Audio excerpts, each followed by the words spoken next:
Yo, yo, welcome to the next edition of the Corona Cast. This is your boy Q. Sorry for me being tardy right now. Had a lot of stuff going on and life got in the way, blame it on my dog Jackson for my lateness. But thank you for everybody who is joining me today. If you are in the chat, just give me a thumbs up or type one so I know somebody's in the chat. But thank you all for joining me. I really appreciate it. Um, As you can see behind me, some things look a little bit different. Been having some remodeling going on, trying to get the little office and stuff set up. So, things look a little bit better going forward. But again, like I said, thanks for joining me. This is the Kona Cast, and I'll get to the name of the title of this episode in a moment. Yo, what's up, Henry? How you doing, brother? Thank you for joining me, man. Thanks. But let me get y'all the numbers first. So the number of cases worldwide of coronavirus is 2.5 million, and the number of deaths up to 178,000 worldwide. And the number of recoveries are coming in at 656,000 recoveries. So that's a good thing. And then in the United States, we're looking at 811,000 cases, 811,759 to be exact. So the United States still has the highest total number of cases worldwide. And the number of deaths in the United States are coming in at over 45,000, and the number of recoveries over 67,000. And then New York, which is the state with the most active cases, and the total number of cases is at 257,314, and over 19,000 deaths. And where I live in Georgia, we have about 20,000 cases and about 836 deaths. So we're still in the midst of this thing. But the title of this episode is called Mask Hysteria. Who was that mask man? And in this corona climate that we're living in now, everybody's rocking masks. So who would have thunk that masks would be the new fashion trend that's sweeping the nation? They are becoming the new it thing.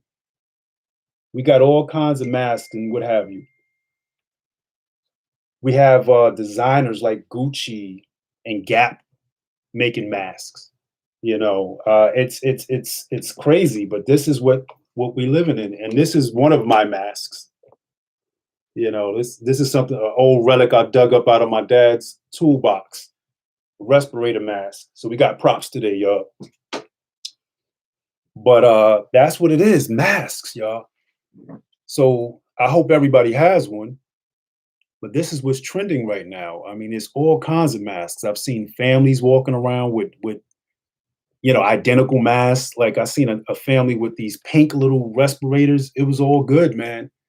Yeah, you're right, Henry. We used to laugh at China years ago. Now, look who's laughing. Yeah, they got it under control. Speaking of China, man, Wuhan is open for business. The place where all this started at, they're open for business, and we're about to open for business, and we ain't even nearly ready.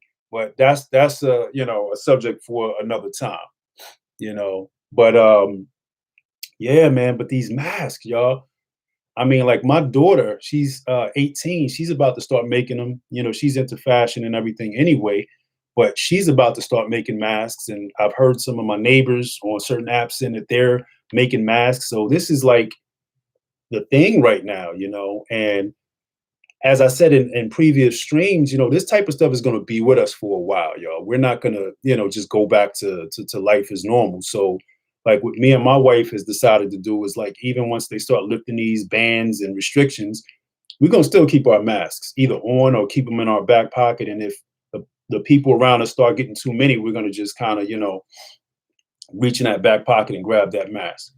So, I mean, like, has anybody seen any crazy looking styles or weird looking masks? And I mean, it's just such a variety that's out there, man. Like it's open up to your own fashion sense. So, I was saying, like, if you're out there dating, the only thing that's going to be important now is somebody got to have a nice set of eyes. in a fly mask. That's going to be the criteria now because you're not going to be able to see what their mouth look like. You know what I'm saying? So it's like, ladies, make sure your eyes is on point. It's going to be like a Saudi Arabian, Middle Eastern type thing where all you can see is the eyes. You know what I'm saying? So that's kind of weird. The irony of that whole thing is that's how we going to be. You know, would you say, Henry? I've seen an ice cream cone type mask. Okay, wow. Yeah, that's I haven't come across that one, but that's I know I've seen the biker masks with the like skull faces on them. I've seen bedazzled masks with people with rhinestones and all sorts of things on it. And then it's the marketplace is popping, man, for these masks. You know, they popping. Like I got a different mask that I normally wear. It's not stylish or what have you, but the wife is washing it right now, so I don't have it for the stream. But yo, that's what's up, man. This is part of our life. We might as well get used to it. You know, and if you're smart, you're gonna still wear your mask even once the ban is lifted. This is for the smart people. Because there's a lot of tricky stuff going on right now, man. A lot of people have gotten their stimulus checks and they're trying to open up these different businesses to kind of bait us into going out there, and partaking in these different things, man, that's going to possibly put us at more risk. So whoever's hearing me out there, don't fall for the okey doke, people. Do not fall for the okey doke. Do not think just because the government has lifted these restrictions that everything is all right. No, it is. We're not back to normal. This is a financial thing. They're doing this stuff to boost the economy because Trump is afraid that the economy is going to fail. So he's trying to save face, but he's doing doing it at the expense of our lives. So people, don't fall for it. You've got to be smart. You got to be aware. There are a lot of celebrities and what have you that have been putting out public service announcements. I know Beyonce was one that's telling people that, the Black community is disproportionately affected by COVID-19. And that's really because we work in a lot of the industries that you can't work from home. A lot of times we're in the retail businesses. We're the ones in the fast food restaurants. We're the ones working in these type of environments. So we are the ones who are more susceptible. And then in the inner cities, we're stacked on top of each other. So, we got to be smart. We got to be wise and we cannot fall for the okey doke, but, you know, again, this thing is really supposed to be about masks, but, this is the reality, y'all, man. This is really what's pressing right now, I'm really concerned, man, that, Friday in my state, we're going back to business as usual for the most part. Not everything won't be open, but a lot of things are going to be back to what they were. And I don't understand the madness. We were one of the last states to actually shut down, and we're going to be one of the first states to open back up for business. I don't understand that. That's got me perplexed. How do we do that? So again, we got to be really wise in how we handling ourselves. They're not looking out for our lives, so we got to look out for each other. And be good to each other as well. And on that note, I got to give one of my neighbors a shout out. He might be watching the stream right now, but he helped me out today because my car wouldn't start. And I'm like, dang, man. I got construction going on in the house, and money's tight, man. And I'm like, dang it, And he looked out for me. He charged my battery up for me, brought it to the house, and So I just, if you're listening, just give you a shout out, man. I appreciate that, man. And that's what I'm talking about, being good to each other in these times, man. Because times like these, the best of us can come out and the worst. I don't like me and my wife, we get on each other's nerves pretty good, being sheltered in place, and our daughter's getting on both of our nerves. So it's like, it's kind of a give and take, man. We're like, you know, and all your boy want is a pizza and a beer, man. That's what I need right about now to get back to some feeling of normalcy. Pizza, I want a whole pie to myself too. A whole pie, I mean, hey, I want a whole pie and I want a beer. I mean, somebody give me a shout out if that sound good to you, man. A pizza pie and a beer, but at any rate, we're gonna get through it. Things will get better. And we're gonna have some interesting stories to tell our kids, about the time when we were rocking masks on a regular basis. Uh it's gonna be interesting stories, to tell these kids, man, about all these styles. Or better yet, will this follow them into their adult lives? Will they be rocking masks on like how China did, like what Henry was talking about? It was a way of life in China to rock these masks because of such a large population. Is that going to be part of our everyday now? You know, so and Humble Pie is in here. She says I've been a lot nicer to people the last couple of days, and I'm proud of myself. Well, shout out to you for being a good human being and being nicer to people. That's very nice, and you get a thumbs up, for doing that. Keep up the good work because we need to be nice to each other because it's very easy to snap. Very easy to snap. Just ask my wife. I've been, you know, a curmudgeon pretty much myself the last day or so. But at any rate, we'll get better. We'll get better. You know, and I can't wait to go back to the movies. But how we gonna do that? I'm like, uh, they talking about limiting the number of people in movie theaters. How do you do that when the goal of a movie is to make money by filling the seats and there's not even 6 feet of space between two seats in a movie theater? So how do you accomplish that? That's don't sound right, And then we talk about massage parlors. So really, you're gonna have somebody getting a rub down, and they hit you in that right spot. You're gonna start coughing. You can start coughing. You know what I mean? When you're getting a good massage. So how are you gonna protect from that? We have no vaccine. Okay, we don't have enough test kits, and people are spreading this virus asymptomatically, meaning showing no symptoms. So whose idea is it that we're ready to go back to things like they used to be, or even semi like they used to be? You know, yeah, I hear you, Henry. Washing your hands is for you personally, is washing your hands is the new norm because you do it more than you ever done. Well, yeah, on that point, I got my hand sanitizer. Told you I got props today, y'all. And you need some type of Vaseline or petroleum jelly because I got these gloves on, but if I take these off, I'm looking rough up under here. My hands is looking rough, you know. So yeah, I'm washing my hands way more than normal, and I'm somewhat of a hypochondriac, or I always wash my hands a lot anyway. But now it's madness.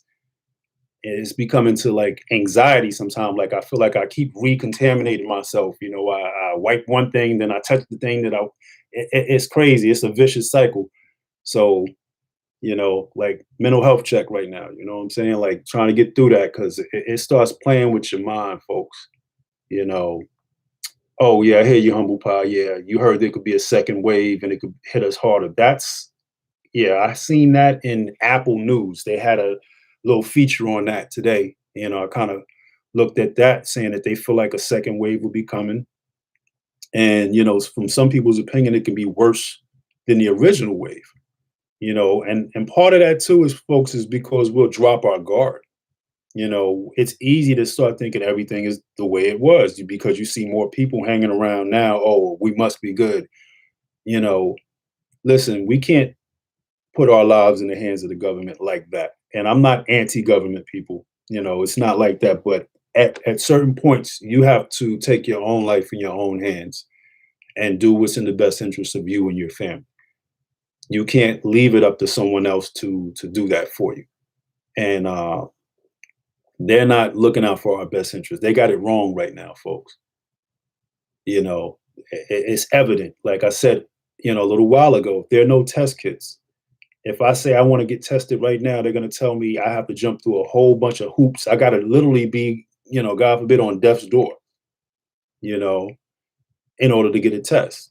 And let's see what you said, Humble Pie. You heard that in England, a strain of the virus has mutated and people are experiencing worse symptoms. Whoa, I haven't heard that. And I hope that's, not the case. But I've also heard that some of the experts believe that, remember they said about 6 feet of distance may not be enough to keep, those, what they call respiratory droplets from reaching the person next to you. They used to think 6 feet of space was enough, but they're saying, some experts are saying that that's not enough space, and also I heard that, we thought we had the first confirmed case in the United States sometime in March, but they did an autopsy on a gentleman who died, I think, around February 8th, and he was confirmed to have COVID-19. So that means that it's been in our country longer than what we actually thought. And, Trump is making his rounds and he's trying to, argue his case. And he sounds ignorant. And he's saying that, he banned China. I banned China in January. It was really hard to do, but I banned China and I banned Europe too, is what he's basically saying. And it was really, really hard, but I did it, but okay, you did that, but you didn't start shutting things down a lot sooner. Why do we have the highest number of cases? We got more cases in our country than China, where this stuff originated from. You know, from last check, China only had 82,000 cases. Okay. They only had 82,000 cases of coronavirus. We have 800,000. That's like 10 times the number that they have, and they have a higher population than we do. Okay. China has over 1 billion people in it. Okay. So, how do we get way more cases when it originated from a country that has over 1 billion people? That makes no sense, folks. That's negligence. That's, things being mishandled. So again, we can't fall for it. And I seen in one of his pressers, I'm talking about Trump here, he's really more concerned about the economy. That's, he's a businessman. So at the end of the day, that's what his focus is on, is business. It's not even politics, to be honest with you. He's a businessman. So he knows that if the economy crumbles, and businesses can't reopen, that's going to be really put the country behind the 8 ball, where we're going to have to be more dependent on other countries. So he's looking out for the country in that regard, but he's doing it at the expense of human life, and he should be embarrassed that we have so many cases. I mean, the next country, I believe it is Spain or Italy.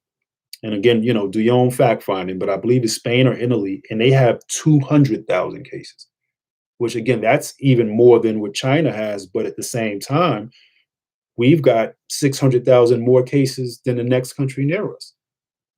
How? And it went from China to Europe, then to the United States. And we still come out with way more cases. So think about that, folks. How does that happen? That means that, sometimes having the freedoms that we have, which I love my freedoms, but sometimes those freedoms hurt us because we're fighting the power. We're saying, nah, nah, nah, nobody can tell me to shut down. I'm an American and you can't do that to me. That's pretty much what's going on. And because of it, our ignorance, our lack of taking action has led us to where we are now. And now we're trying to save face by trying to get back to, what America does. What you say, Henry? Let's see. Why do you think the numbers are so high in New York? Well, the reason for that is because it's a dense population, man. So when people are stacked on top of each other like sardine cans, and in the inner cities, you got tenement buildings with apartments and three, four, maybe 4 or 5 people living in each apartment. It's just it's predominantly Black and Hispanic in New York. And in New York, the Bronx particularly is hardest hit. And that's where the most poverty is at. And that's where the highest concentration of Black and Hispanics are, in the Bronx. And they're the ones that are hardest hit. They're dropping quickly. A lot of them are dying. You have people posting live talking about, one lady was talking about her daughter, not her daughter, I'm sorry, her sister died, and she had her niece and she's from the Bronx. She had to go all the way from the Bronx to Manhattan to pick up her niece, bring her back to New York. I mean, to the Bronx on the subway with all these people. She couldn't get a test to confirm whether her niece had COVID-19 or not. And the doctor, she went to two different hospitals and got turned away. And they told her to take the girl home with her, which she could not do because her husband had some pre-existing conditions. So she had to take her niece to her niece's brother, and he has a small child. And so what I understand is that child never got tested, and it's a high likelihood that that child has COVID-19, is a carrier for this disease. And she traveled on the train from one borough to the next and probably infected a whole host of people in that train car who probably ended up infecting other people just like that. I've seen pictures of people in the subway packed in train cars during the quarantine. Okay, so imagine that. Some people had masks on, some people didn't. You're holding on to that bar so you won't lose your balance. That thing could be full of infection. It doesn't really surprise me. It caught me off guard, but when you think about it, when you slow it down and think about it, it's not surprising because of the dense population. And like I said, blacks, are dying at a disproportionate rate. And we make up less of the population, but we're dying faster than the average person. Plus, a lot of us have pre-existing conditions, diabetes, and you know, uh, and don't get regular health checkups.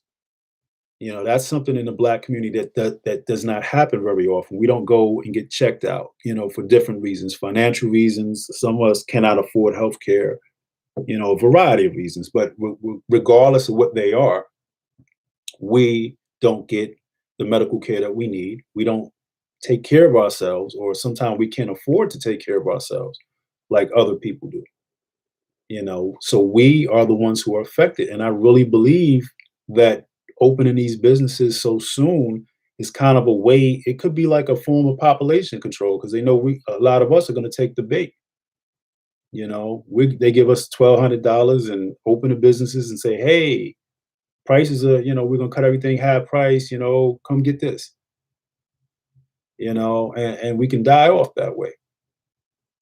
So again, let's not fall for that. You need to be here. You need to be here for your children. You need to be here for yourself. You have things to contribute to this world.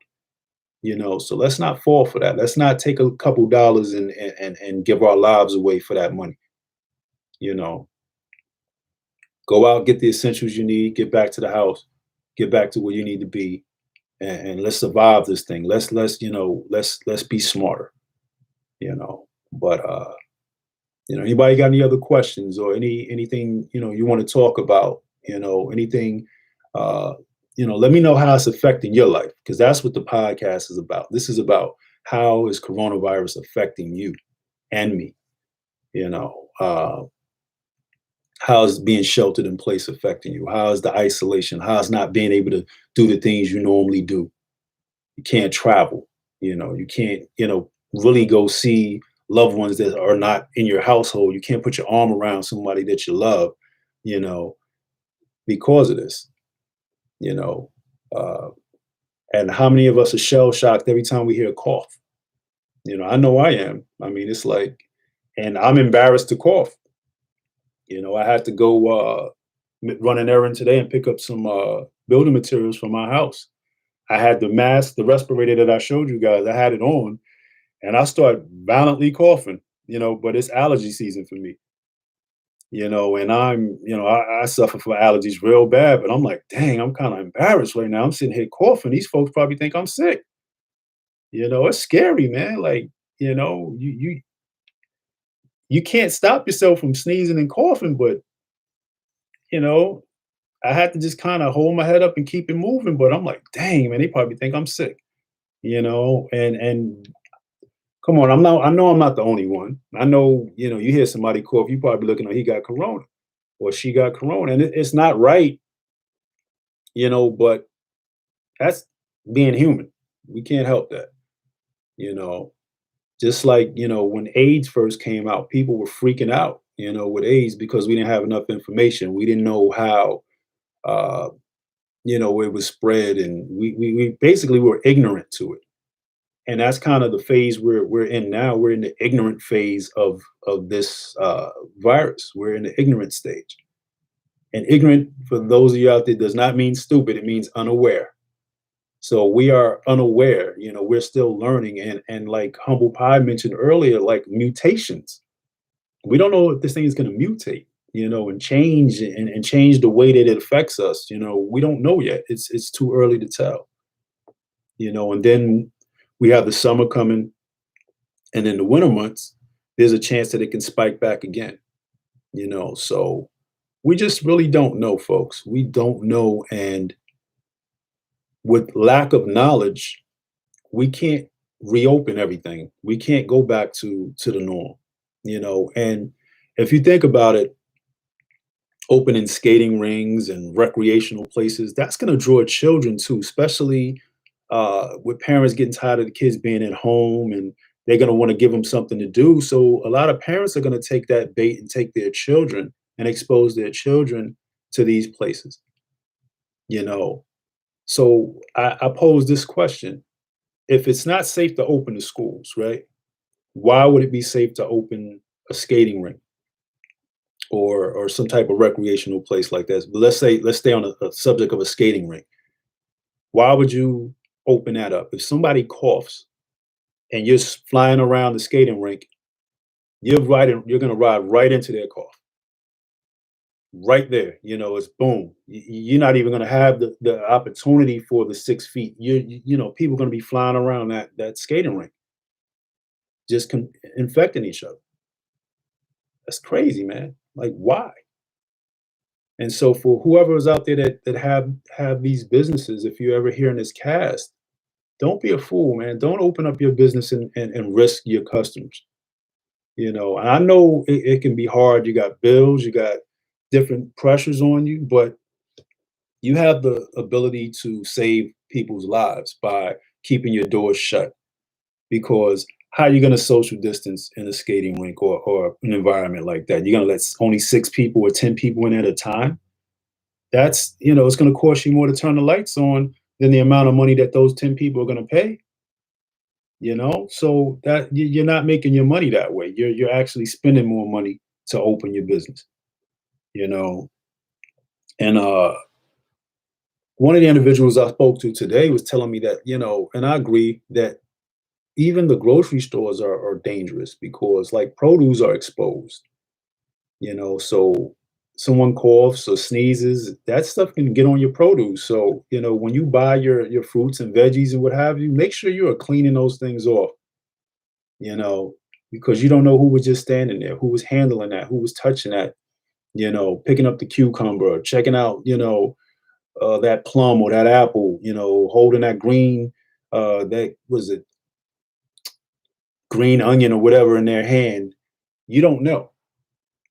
So we got to be careful. We got to be more diligent. We got to keep the masks. We got to sanitize. Yeah, I know, man. I know, Henry. Money, money, money. But you know, we can't trade life for that, though. We can't trade life for that. And another thing, anybody got any Lysol, man? I still cannot find Lysol. That is like gold out here right now, man. I'm on the hunt for Lysol. Anybody come up on some Lysol in the state of Georgia? Anybody who out of state, I mean, whatever. But anybody come up on some Lysol, man. I just miss some Lysol right now. I keep trying to find out where it's at, who got it, but I'm always a day late and a dollar short when it comes to this Lysol, man. So if any of you are into stocks, that's probably something we want to invest in is Lysol right about now, because I know their stocks is through the roof. Their shares got to be high right now. You know, they got to be making survive. Really, I hate to say making a killing because it's not a good choice of words, but that's what they're doing. They are making some money if you're Lysol and any of these industries that provide this type of stuff, like SC Johnson Wax, which is the parent company that makes a lot of these cleansers that we use at home. Their stock's got to be soaring right now, making some major money right now, during this pandemic, you know. But I'm probably gonna cut this stream short. My little alarm just went off and told me it's about time for me to go to bed so I can try to get my 7 hours or something like that in. I really thank everybody for joining me. Um, you know, Seeing all these comments and being able to converse with you guys back and forth has been really fun. I really enjoyed it. Make sure you give me a thumbs up, a like. For those of you who have not subscribed to the channel, subscribe and turn notifications on so you know when I go live. Um, and another piece of advice, make your next stream your best stream. You know what I'm saying? And like I always say, y'all, wash your hands. Nasty. All right, I'm out. Much love to everybody. See y'all on Wednesday around 7 o'clock. I'm gonna try to be on time. All right, take it easy, y'all.